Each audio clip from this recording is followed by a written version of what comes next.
money is not the security, but I am my security. My abilities, my knowledge, my network. If I have €0 on my bank account tomorrow, I know how to make money now. And that's the security, not the money. There's a very famous divorce lawyer in the US that says the divorce rate is, and it's a shocking number, I can't remember exactly, but it's like 70% or something lower, like the probability that you get divorced is 70% lower if you have a prenup. Be so nice if women would start thinking that way, because I feel like we have such a natural instinct of safety that we are incredible investors, right? Like, because we have this risk awareness we are so good investors naturally. It just comes out of us. So if we merge that together with the interests we have, and then backing it up with our ability of knowing naturally what's safe, what's risky, how do I find like a way in between, how do I balance those things, boom, we would take over the world.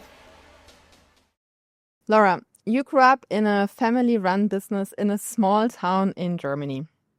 Your father built and your mother helped building. But when your parents split up, your mom wasn't officially part of the business. She got left out. Now, as my business partner with herFinancialFreedom, you are helping women to never be in that position. And that seems to be your mission. It's like a really personal one.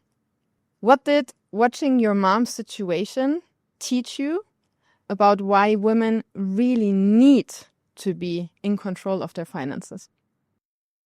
Yeah, very good question. First of all, I'm super glad that I experienced this whole breakup of my parents in a very late stage of my life. So I was able to process the learnings out of it and take learnings with me, also for my own partnership, but like for women in general and for the topic of being dependent on anyone. Yeah, I really think the biggest learning for me is to never let it come so far that you are in this position of being dependent on one person. And I'm a very logical person, so also being dependent on feelings between two people, which is now for me a very, very strange way of seeing this whole financial dependency thing. Yeah. It's interesting that you say you didn't count in the emotions, because I mean, I don't know how similar we are, right? We know each other now for a year. We're working together, and now you took the step to, kind of invest in my business and be part of it. But I think, although I'm a bit older than you, we have a similar, let's say, upbringing or also drive. These hardworking women, we wanted always to have more, and we're very in our head. And that's also, I think, a bit German culture, no? How in general we are raised, always think 2 steps ahead, be productive, make the most of our time. And it's so interesting that you're saying now, you didn't count emotions into the big picture. Yeah, I also, like, when my parents broke up, I also started to speak about this whole situation with a lot of other people. And also back then I was working in the automotive industry, like working in motorsports, very male-dominated field. Yeah. And also there I saw that my colleagues were mostly male and they mostly had women working in part-time jobs. So I saw this dependency everywhere around me suddenly. I wondered how it's possible from my very modern point of view, I would say. It's super strange to see that so many women put themselves in this situation. For me, it's absolutely weird that my parents did not sort that out at a stage of their marriage where they wanted the best for each other, especially because they had a company. I feel like those are things you should sit down and talk about when you really want the best for each other, and not at a stage where you want to get the best out of it, out of everything for yourself only. But I mean, now it's 50 years ago, I think, that women can even open their own bank account, right? Don't you think it's also a bit of gender stereotypical roles that women were just not part of that discussion? For sure. And I feel like now my generation is learning that the hard way, that you shouldn't. And also, I think what your mom once said to you, that you will never be dependent on a man, that was probably a very progressive thing to say in her generation. And I feel like it's mostly our generation that is, having those experiences in firsthand in their own families or in their environment, and learning this the hard way. I feel like that we're doing a lot of things because we have seen it with our parents, and that's exactly not the way we want to go. I'm not sure if it's healthy, because it's kind of like a trigger behavior, right? I wonder the same for me with like kids, yeah? Like I saw my mom always like not struggling, but she did a lot of sacrifices for the family, and literally also physically it's exhausting. She had 3 kids, like I'm the eldest. And then to take care of the kids' household. In Germany, it's not normal to have also household staff and nannies and stuff. Oh, and I'm like, I don't know. I think I always knew that I didn't want to have kids. But now slowly I'm wondering, is it just in spite of behavior? Also, like we recently discussed with someone, I don't want any responsibilities in the sense of real estate. I feel like if I have a real estate where I would live in, it would somehow tie me down, and I don't want that. But that's a trigger. So now I have real estate only like for investments. No.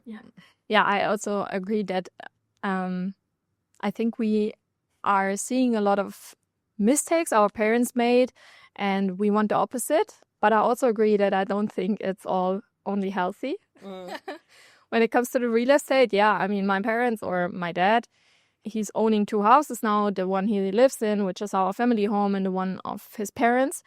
And every time I ask him, because I live in Bali in Indonesia, far away from my family, every time I ask him if he comes visiting, one of his excuses is, I have to take care of the houses, I cannot leave the houses alone. And I'm like, okay, come on, I don't want this for myself in the future. Yeah. But I have this so often, like luckily my parents, they evolved, right? They wanted to gift us this like perfect upbringing, really, like picture perfect, im Bilderbuch perfekt, we say in German.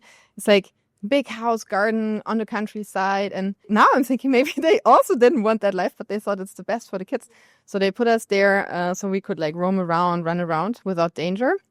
And now luckily they moved into like a smaller place, which is amazing, because then we don't have to like drive to the countryside now and take care of everything to manage it.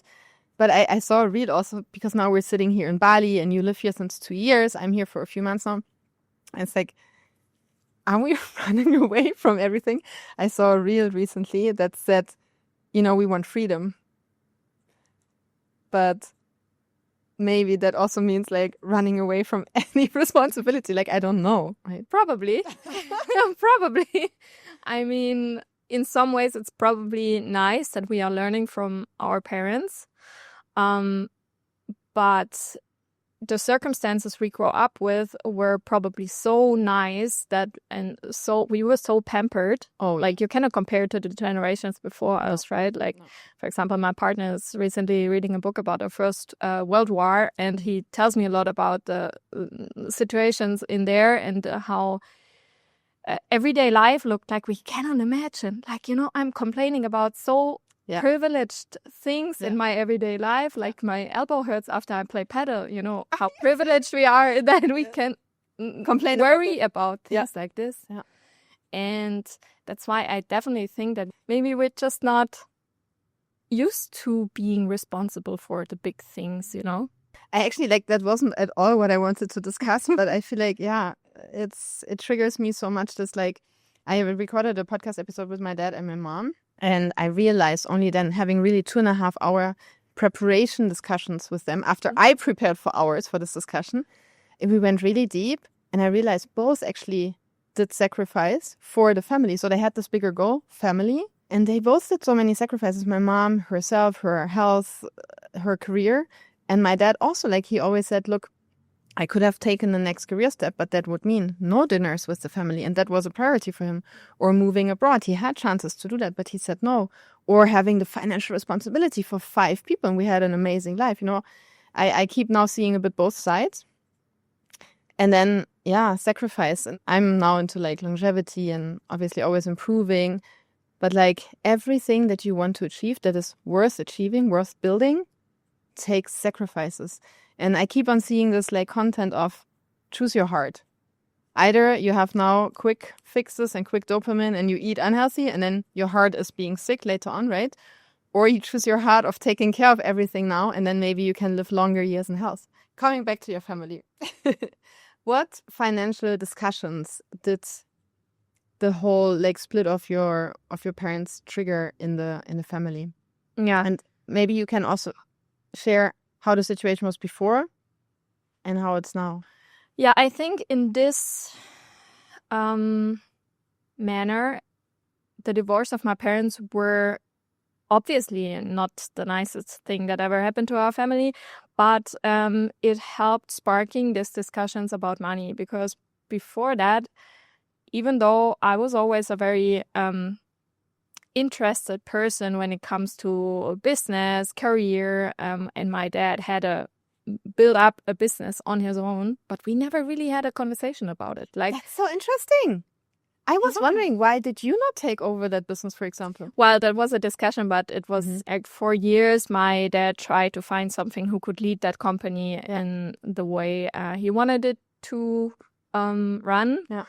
That never happened. Like, he never found anyone who would feel slightly as responsible for the whole thing as he did. So for me, it was very clear that I don't want to stand in that in that shop the whole day for the rest of my life. That was very visible for me. And seeing that my dad struggled so hard with finding good people, I was like, no, that's not what I want for myself. And also maybe running from responsibility again, choosing moving abroad with only a 20-kilo suitcase instead of taking over a business that brings a lot of responsibility. And also I would have to be there all my life, and I didn't want to commit to that. Or you would have said, hey, we'll make an online business out of it. I don't know. Like, yeah, I know someone in Mexico who did exactly that in COVID. Also for parts of a motor. I mean, I'm not an expert, but like some screws, whatever. And he did an online business now out of it. No. Selling to exactly those retailers and those Werkstätte. Those, I don't know how to call it, yeah. I mean, who knows what would have happened if my dad wouldn't have found someone to buy the business in the end. Probably we would have done anything with it, but that was luckily no discussion because he could sell the company in the end. But yeah, coming back to your question, it was definitely a thing that never took place in our family before. I didn't know what my parents were making with their business. Like, I knew that when I was younger, we had some years of my mom saying, yeah, we have to, have whatever shorter holidays or shorter vacations, or just watching a little bit what we're spending. Your mom said this. That's interesting. Yeah, because my mom was worried, obviously, for when the business was not running. I mean, for us, it was never visible who that business belonged to. Yeah, like who's the owner of it on paper. That only became visible when they filed for divorce. So your mom actually handled the household finances before? No. Yeah, the household. Yeah, the private household finances. Yeah, I would say so. Yeah, interesting.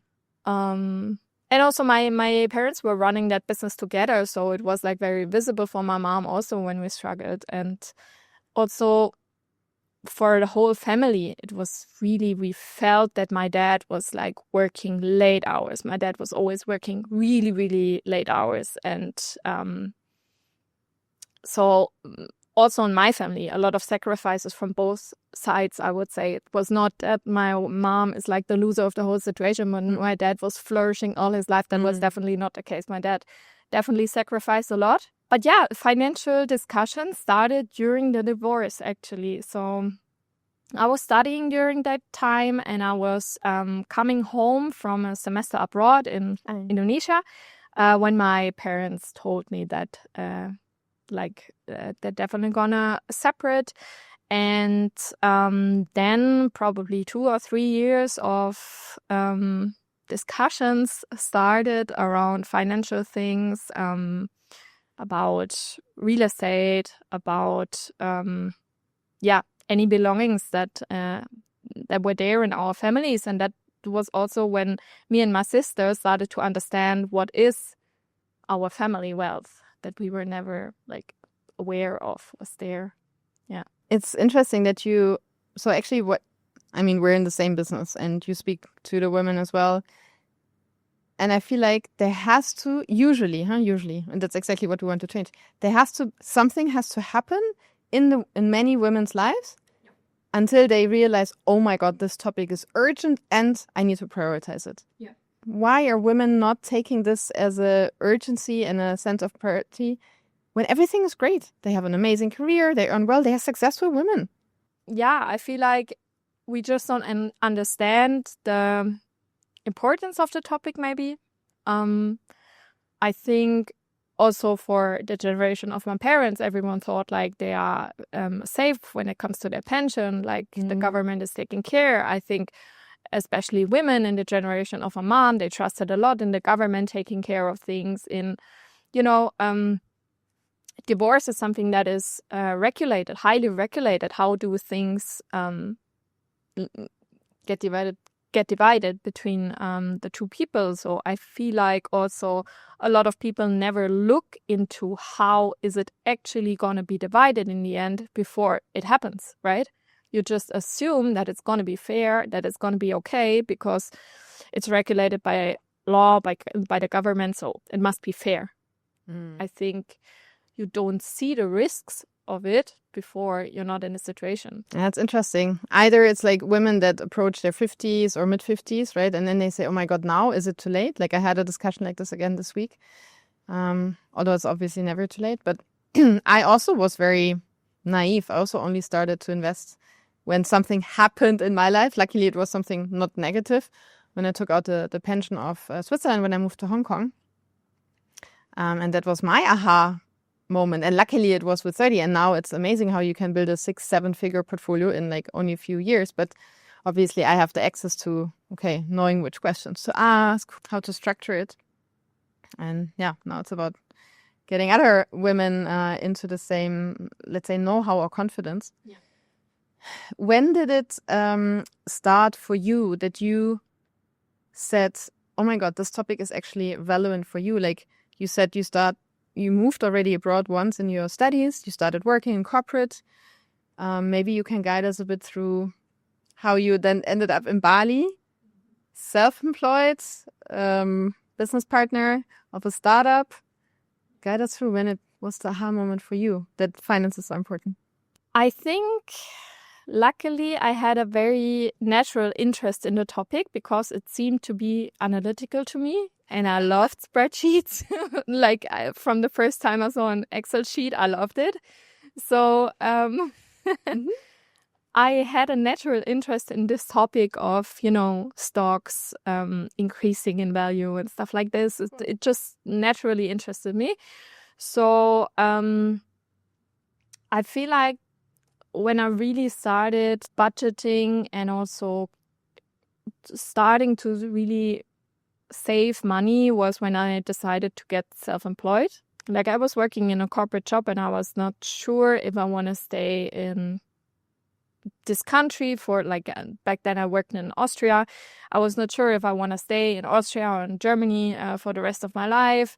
So I started exploring some options, and obviously I had that semester abroad in Indonesia. I really liked it there. And I was like, okay, what do I need to be able to survive while not working in 9 to 5? So I need obviously some savings to back myself up in case of this business not flourishing from day one.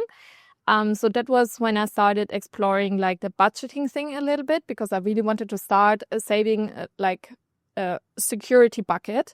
Back then I think it was like 10,000 or 20,000 that I said, okay, I want to have this money and then I can jump, in the cold water. Because I think that as a woman, or probably as everyone in the world, you always need some safety. And I was trying to give that safety to myself with money back then. And now I see it a little bit different, because I feel like the knowledge I had back then already and the expertise I built also through the corporate career was actually my safety net, not the money itself, you know. Interesting. But the money was a result out of expertise, probably. So, yeah, and then I started.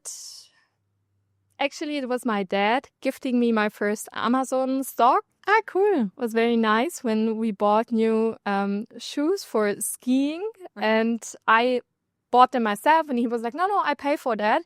But you know what? I pay you in Amazon stock. And I was like, oh, that's so nice. And back then it was like, I don't know, starting at $700. They had a split like probably a few years ago. It's like probably 300-400% up by now. And that really sparked in me that interest in the topic. And then, yeah, I was very lucky that when I started my own business, I didn't need that security fund in the end. Like I could live from it from day one. So I started to think about what to do with that money, and I started investing in ETFs. Now I invested in a villa in Bali here, also in a big padel project at the moment here in Bali. So yeah, starting to explore the options. And to me, it's very fun, but it's also very liberating.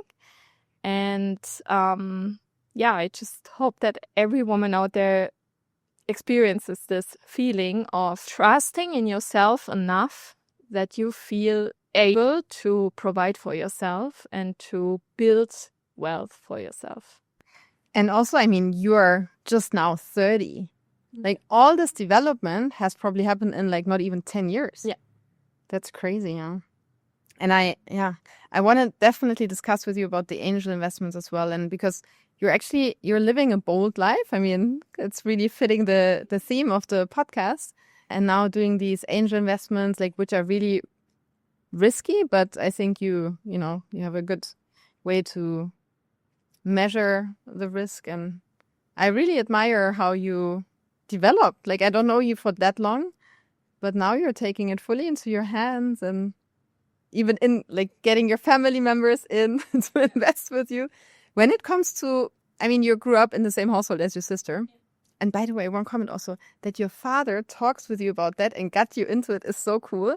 And I wonder how it would have been if you had a brother, if it would have been both of you, you know? Like it was for you, yeah. Yeah, exactly. Like for me, my dad also gifted 5K back then as a brokerage account to my brothers. And he missed to give that to me. And then like years later, he said, no, I gave that to you. So I'm like, no, Dad, you didn't. And then he said, yeah, well, you were also not so interested studying macroeconomics and finance, but okay. And probably it's maybe also true, but like, yeah, maybe he could have pushed a bit more. Anyway, like coming back to the siblings discussion, like in our discussion, in our family, we had the value of fairness, for example, when it comes to money. Like my parents literally sat us down.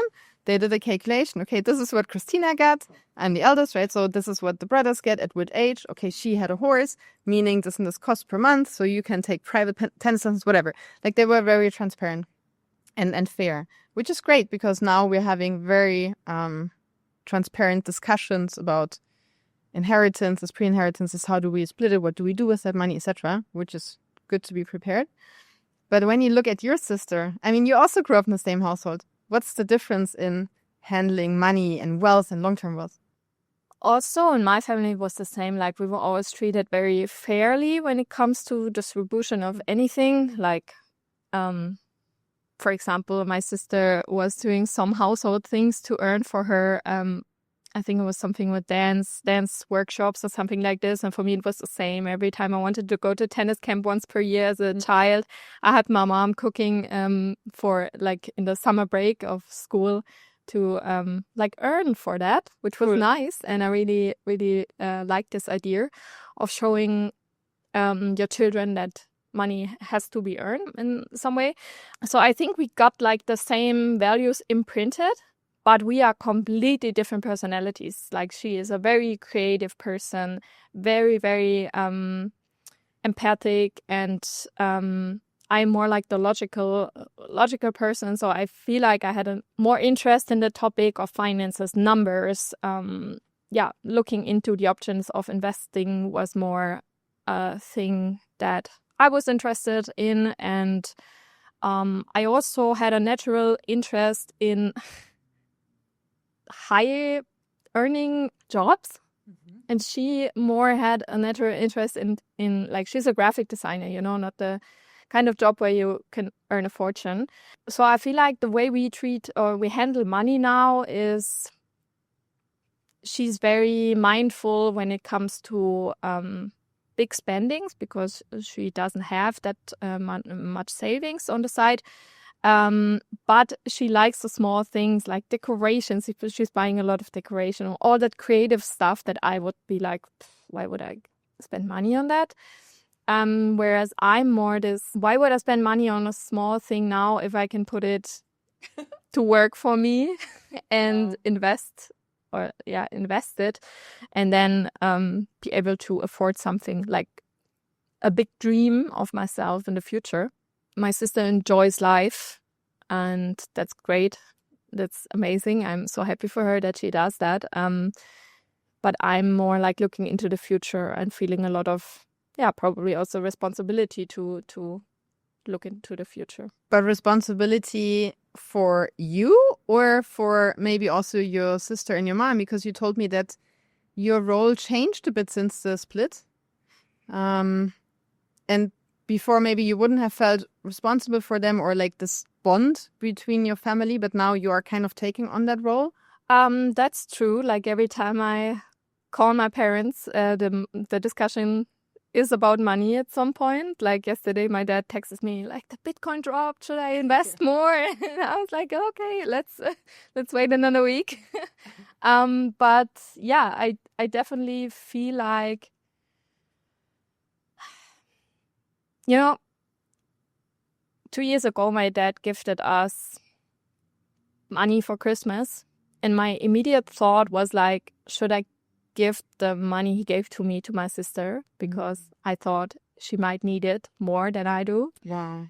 And then I thought, no, because I rather invest it in a good way and give her the outcome of that at some point in my life when I can really afford helping her, also helping my mom when she would need it in the future. I mean, I don't know if that's the case. But also, I did suggest a lot of investments to my whole family, and some of them, they agreed on, and we set up a account for my mom together. We invested in some ETFs. We also invested in Bitcoin, which was very successful, the last bull run already. I do feel responsible for the whole family finance situation, I would say. Interesting. But not because I feel like someone is making me responsible for it. I have an interest in that topic, and I have probably also a little bit of knowledge, so I can probably handle this amount of responsibility. So, of course, it puts me under a bit of pressure. I put a bit of pressure on myself, like no one is doing that for me. But I definitely feel a little bit responsible. Yeah. It's so interesting because you remind me, actually, now I thought about, our family, but also my clients or our clients. And it's often that there's one person driving it in the siblings. Like, it's a role they take on. Like, I had one client, super successful career, legal counsel, and we searched for a good solution for her. She will not manage it herself, by the way. She gave it to a financial advisor. And now she's responsible for the money of the mom, the money of the sister. The sister also says, I don't want to deal with it. You do it. So now this financial advisor handles like the whole situation. And because my client is so busy, but very interesting that there's always one person who says, okay. Yeah. I also feel like, for example, this project, this padel project, which I'm investing in now, I also suggested it to my mom, but it was obviously a little bit too risky for her, and I think it would probably not be the right one for her now. But I also had it in the back of my mind, okay, but if my mom needs the money coming out of it in the future, then I can still give it to her, and she's giving me, for example, back the initial investment that I put in or something, to like not put her into any risk of losing that money, but still that she might be able to benefit from it. So I am having thoughts like this. But yeah, I think it's also necessary that one person in the family at some point takes this or brings this money discussion to the table. Because, I mean, my dad is now mid-60s, soon turning 70. And at some point you have to start having those discussions. And if no one's doing it, because it's like a taboo for everyone, Yes. someone has to start that discussion. Yeah. Do you think that lots of women that might not have access to those people, they sit on a time bomb? I mean, in Germany, we know, right? Every second woman cannot sustain herself with her own money in retirement. It's crazy.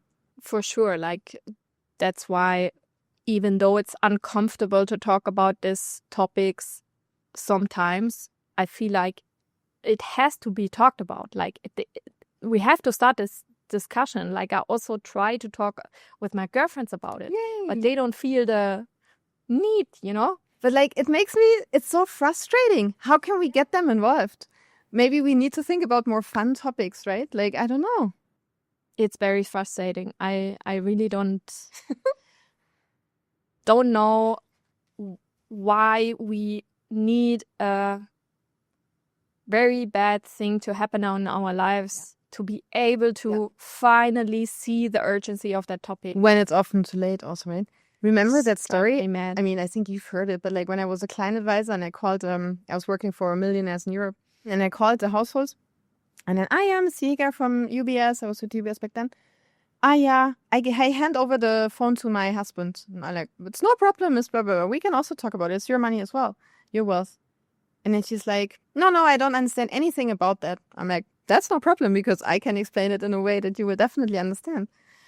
And then she's like, it's like Teflon. She's like, no, I hand over the phone to my hubby. And it's the same like my mom. My mom said literally, I'm anyway too stupid to understand this. Can you imagine?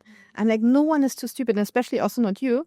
Then it's the person who explaining it maybe too difficult. Or I'm coming from marketing, right? We are always talking about things in awareness stages. Yeah. And when it comes to a business view on what we do with HFF, it's actually with herFinancialFreedom, it's actually stupid, because we are tackling a problem that our target group is not even aware of, which is so hard, you know? You should actually solve a problem for people. But what we do is we have to make them aware of the problem first, because we know that they are unaware of sitting on that time bomb that will explode at some point. The opportunity costs are just crazy. Like, remember how we said, if you would just invest $500 per month and you wait 24 more months, which is not long, right? Mm-hmm.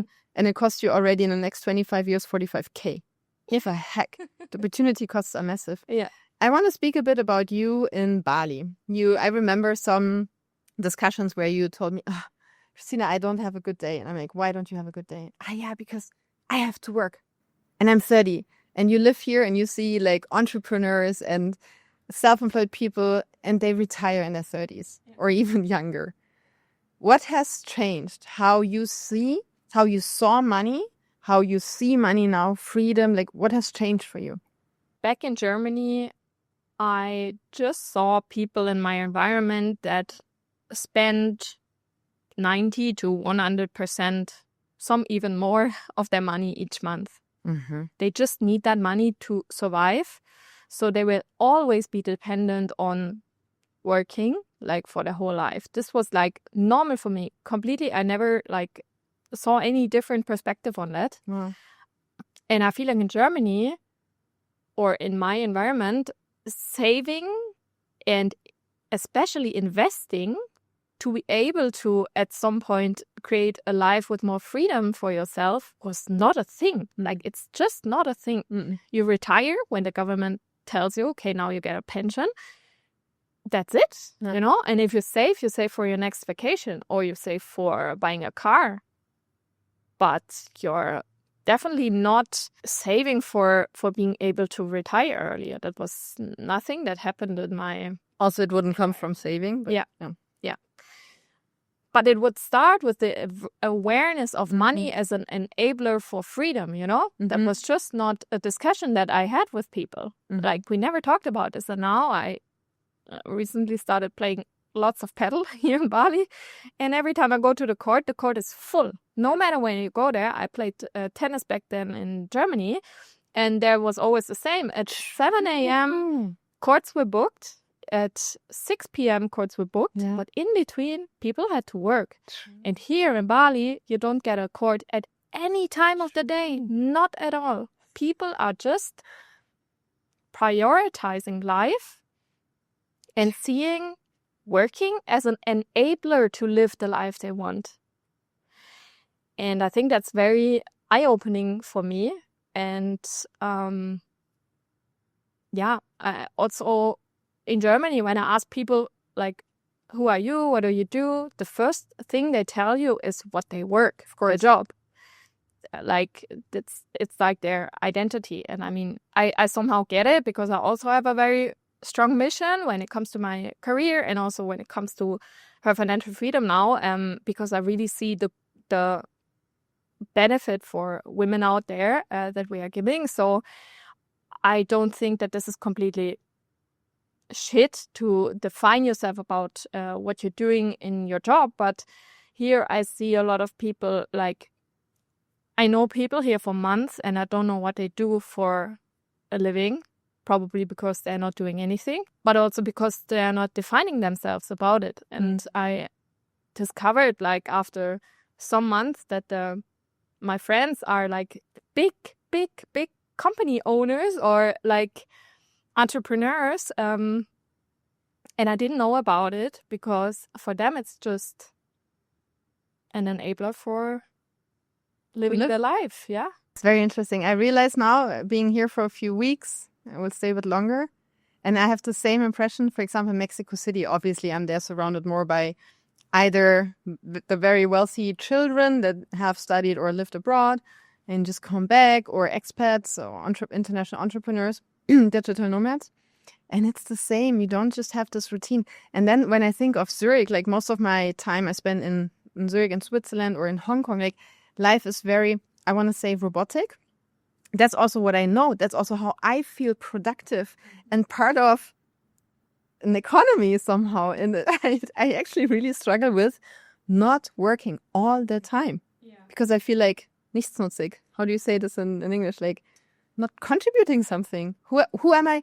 What am I worth if I don't contribute? I don't know if it's a German thing, but I think that's an imprint we got when growing up, that productivity is something good, and not being productive means you're lazy, which is something bad. Yeah. Like resting is not perceived as something good, right? Yeah. In our culture. No. Like if you rest, you're lazy.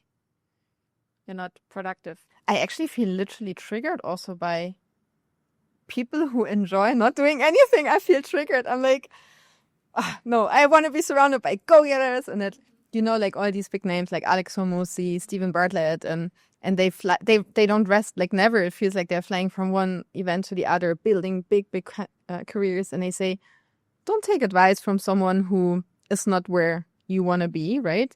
But then I have literally everyone in my environment that tells me, slow down, do less, rest, it's important, sleep more. And I mean, I was sick already once with 30, right? I don't want my body to reach that limit again.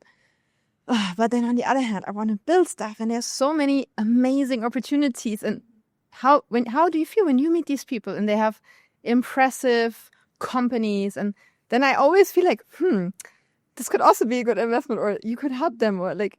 I feel it's very interesting that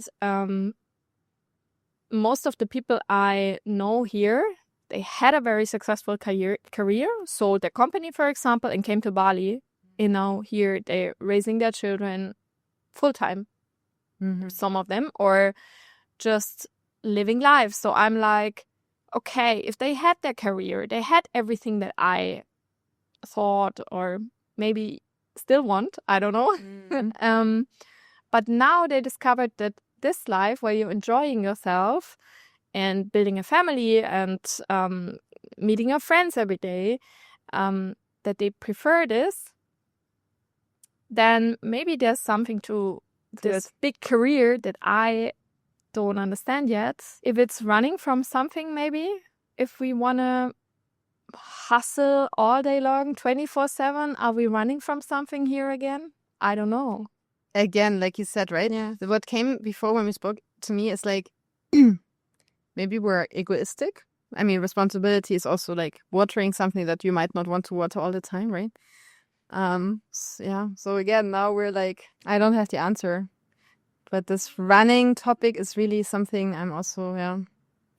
So you started these angel investments, right? So angel investments are investments that you wouldn't do through the stock market, so in companies, really big companies that are listed there, but rather smaller projects that you can fund as an investor. They seek money to build something. How did you get into it? And you dragged now also your family into it. Maybe you can explain a bit what you do, and also if you think that other people who don't seek opportunities out of the listed stock market are missing out. First of all, I don't know how it's going to turn out, so I don't want to be too, confident about it, because when it comes to those investments, I am well aware of the fact that this is very risky. And why did I still take the decision to do it? Because first of all, I had a I personally know the founders of it, and one of the founders already has one of the most impressive businesses running here in Bali, probably. I looked at the operations of this place, and for me, it was more like a feeling of trust that I probably invest more in the ability of that person founding this company than in anything else. And I think it's also here, like, I was never in a position where I was introduced to people like this back there in Germany. So Bali opened a lot of opportunities when it comes to investing. And the reason why I still did it, because, or even though it's probably very risky, is because I feel like I'm still young. Mm-hmm. I know that I can still make money, and I don't rely on one investment. So if I'm like able to lose that money and re-earn it, probably during the next 20 years, 30 years, 40 years, who knows, is it worth the risk to go for that opportunity? And I decided that it is worth the risk. Same with the villa we invested in, was like a smaller project, but still like dipping my foot into the water of diversifying. Yeah. In a way that goes out of my computer and into the real life. And also I said from the beginning, when we took the decision, for example, with the villa, I said from the beginning, I know that I want to explore these opportunities of real estate investing. And if it fails, then I'm learning so much more out of it. So I'm definitely going to do it, because either I learn or I earn. So it's definitely worth it. I learn or I earn. I love that you have such a growth mindset, actually. Wow. And I know that you have a stable core. Like I always work with this like core and satellite, right? Like that you build a more stable core that like protects your wealth over long term, grows it over long term, and then you build these satellites. And obviously those investments are like your satellites. I know that angel investing is always something, or many women are getting now interested in it. I say it's amazing if you do it, because also you invest in something that you really like and that you are attached to. Yeah. It's the real estate, like you decorated it, you renovated it, the padel project. You are such a good padel player. You go often. So you are in this world. And this ties in perfectly with invest in what you know or invest in what you like. But first, please build a stable core, and like maybe not start with investing your pension money into these like angel investments, which many apparently seem curious about. Yeah. When I learned about finance and investing from men mostly, I heard a lot this sentence of leave the emotions out of investing. And I don't really agree with that. Like, especially when it comes to those satellites. I mean, you also have a client, for example, that started investing then in the luxury industry because she had a natural interest in it. And why would you not mix your interests with that maybe dry seeming topic of investing, especially for us women? If this is making the topic more fun for us and more like personally, emotionally invested, why would we not do it? Like, if we believe in something, go for it, also financially, Yeah. I love so much that you bring up this topic, really, and we didn't prepare this. Like, I feel like women are showing more interest and having an impact in something they believe in also in the future. Like, usually they would rather invest in something that does good than does bad, I think. Yeah. Supporting like maybe sustainable or project-oriented causes. I mean, it's also the downside because we first think, oh, we want to do something that brings something to the world instead of saying we want to do something that makes money. But okay, that's a different discussion. But exactly what you say, I say also for the finance, like for the money management, for the personal finances. Like, if you tie your emotions into the way you spend, you don't feel restricted by it, but actually you then spend to creating a life that aligns with your values. Like, how can it be better? It's a bit like this Marie Kondo style, no? Where we only keep the things that spread joy. And I think you should also rather spend in the direction of it's contributing to your goals and to your values instead of just randomly spending. I have so many clients. I mean, in Switzerland, even if you have, let's say, a normal employee job, it's rather easy to build a few 100,000, a few million even throughout your career. And they say, oh my God, Christina, I spent hundreds of thousands just for like random stuff, buying and traveling crazy, and jewelry.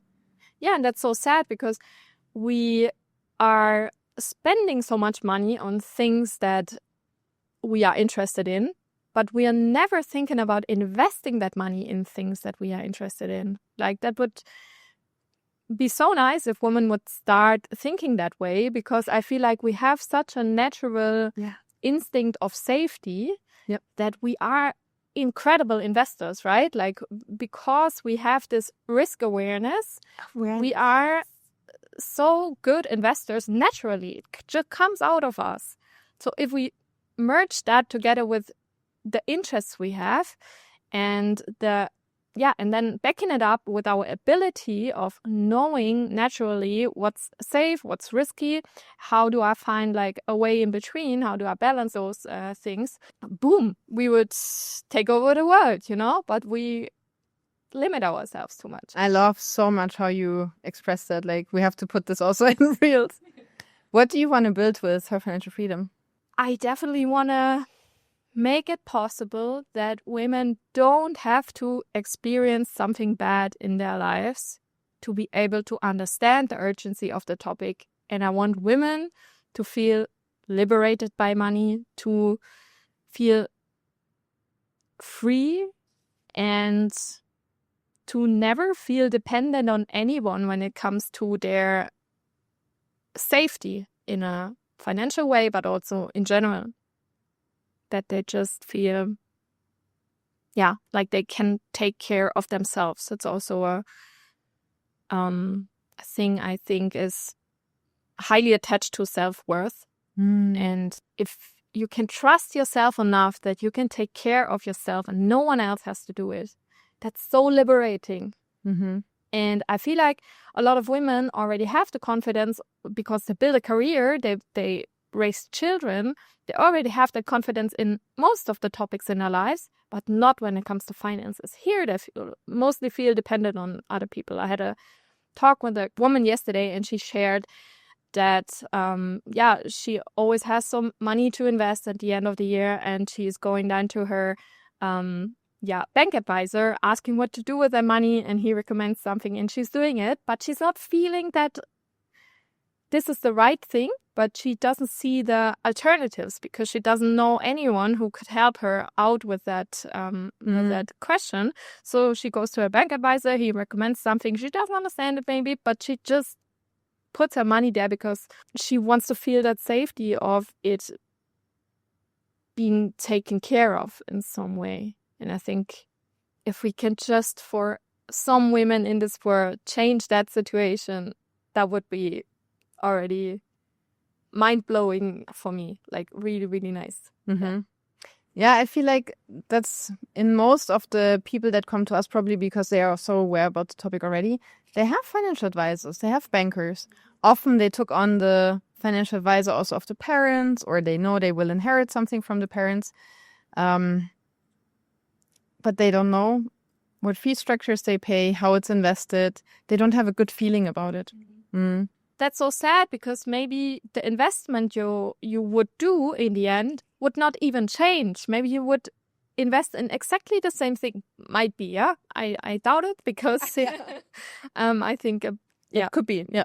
could be. But you would do it with a different feeling, because you understand it and you know why you're doing it. You can explain it. You can put it into the big picture. You know exactly, okay, this is paying into my long-term goal of reaching this and that. Or, okay, this is not really paying into the long-term goal, but I have the short-term goal that this could really help me with when it turns out great. So I still do it, but they would understand why they do it. And I feel like a lot of women don't really think about it that way, like in a holistic way of first defining their goals and thinking about their values and knowing why they even want to start investing, and just start on the other end, just doing something so something is done. But I think I like it already this, what you mentioned, is the other end. That's already better than not doing anything, I feel like. I'm thinking about this like definition of my dad says, right? Like the losers, the intermediate, and the nerds. Like you don't have to be a nerd in order to not be a loser. He's so radical. Is that also a tip that you would have given your 25-year-old mom? Yeah. I would probably tell her, don't be so fearful when it comes to money. Like, see money as something that you can also a little bit explore with, play with, learn from. Don't be so fearful, and yeah, definitely take care of it earlier, and sit down with your partner and talk that topic through and have a position on it. You know, I'm not saying that you have to be the one who's actually responsible for handling all the money in the end. That doesn't have to be the case, but you should know what's going on, and you should know in this situation, I'm still good when it comes to my pension, for example. And yeah, it's funny because when my parents told me that they're gonna go separate ways, I was just dating my partner like back then, and I transferred all the learnings from that divorce directly into my fresh relationship. Starting, okay, we do this differently, and we will never have this, and we will always have this, which is nice. Yeah, and I hope that it's the same for my generation, that we will not repeat this dependency problems of our parents or of our mothers, probably mostly. I just wanted to ask if money ever damaged like a relationship of yours, or how would you prepare if you would be getting married? Like, what would be precautions that you would take? Well, I would definitely have an agreement on how we handle this whole situation when it comes to a divorce. But also I would try to keep some things separate, even if you are married, like also in the marriage. Like, for example, my mom, she had like she was probably or asking my dad for money when she wanted to buy things for us, like for her children. When she wanted to go to a short trip with us, with her girlfriend and their children, she had to ask my dad for money. I would never want to be in that situation. Like, I want to have my money to be able to spend, and if I might have children with my partner at some point, I definitely make sure to discuss about how we're gonna divide the income that our family has between the both of us, even if one of us, the caregiver of the children, and the other one is generating that income. I want my share of That's definitely thoughts that I have since that. And I'm also discussing that very openly with my partner. And I'm also very glad that moving to Bali and starting investing also opened up a lot of money discussions between the both of us. Cool. And we are talking about it on a daily basis, I would say, about money and investments and whatever. And it's also very clear for us that if we get married at some point, we know exactly how the money distribution is going to look like. And for me, that's something you have to talk about before you're getting married, for sure. There's a very famous divorce lawyer in the US that says the divorce rate is, and it's a shocking number, I can't remember exactly, but it's like 70% or something lower, like the probability that you get divorced is 70% lower if you have a prenup. Meaning, I mean, that's my interpretation, that people who discuss this stuff before, it's like more balanced, right? And for sure, like you are definitely more on one level if you are able to sit down and talk about that. And the most dumb thing I ever heard is probably that it's so not romantic to talk about divorce before you're getting married. Like, that's so dumb. No, you have to talk about it before you're getting married. You have to know the opinion of the other person about it. And yeah, as I said, just get things straight in a moment where you still like each other, where you still want the best for each other, where you want it to be fair. Because at some point you don't want it to be fair. You just want to have the most out of it. The interest changes literally from one day to the other. I discussed this with someone recently that is 63 and got through a divorce now. And I mean, I was 16 years in a relationship. And I realized how the day we spoke it out that we will not be together anymore, 16 years, huh? Yeah. I felt like, wow, next day, you're not his priority anymore. That is so lehrreich. It teaches you so much. Wow, that was really interesting. Huh? Mm-hmm. I have 2 fire questions for you. What was the scariest money decision you ever made? Yeah, it was probably quitting my job. Because even though from my standpoint now, it was not a big jump in the cold water, but back then it was leaving everything I knew about security and safety behind, moving to another country, building my own business. That was like, with the mindset I had back then, definitely the biggest jump I had to do in my head and the biggest overcome financially, because everyone is telling you, no, like a job, employment is secure and you had a good job. Yeah, what if it doesn't work out? What if you get pregnant? What if you get sick? What's gonna happen? So I think that was the boldest move. And it turned out well. When it comes to money, yeah. And it turned out well, and that was probably the reason why many bold moves when it comes to money followed. Because I trusted myself. As I said, I now see it in a way that money is not the security, but I am my security. My abilities, my knowledge, my network. If I have €0 on my bank account tomorrow, I know how to make money now. And that's the security, not the money. Wow.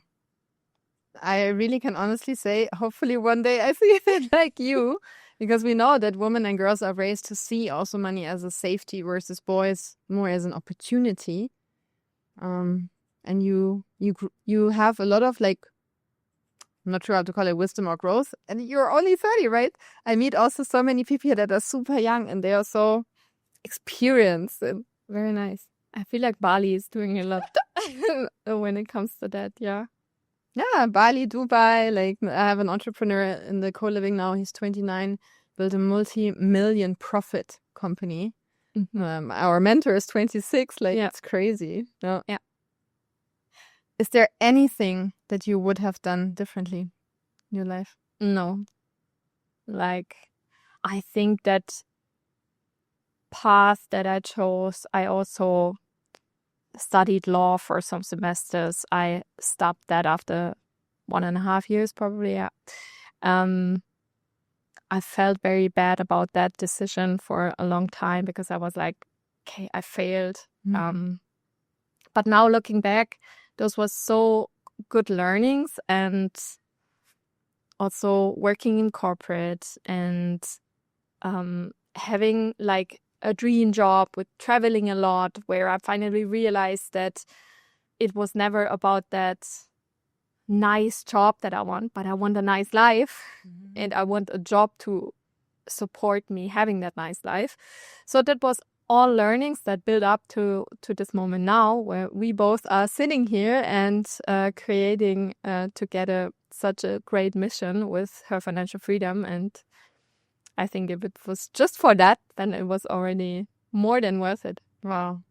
And we also say that we rather regret the things we didn't do instead of the things we do, right? Yeah, for sure. Like 100%. But I'm very glad that in the last years, I would say I did everything that I was afraid of, because for me, like now, fear is more a feeling of, okay, this is exactly where I have to go. If I feel like, okay, there's this resistance and this fear coming up, but this, giggling kind of fear that is a little bit scary, but also you're smiling while being afraid, then okay, this is what I have to do next. Wow. Yeah. For me, it's something I know here feels right, but everything else is like, oh no. I mean, I'm in such a growth phase now, and I have so many clients that live in this past and say, oh, I should have, and I missed out on this investment. I said no because of fear. It's crazy. Like, I don't want to say that. Yeah, same. Thank you so much, Laura. Can I give you a hug? Yeah.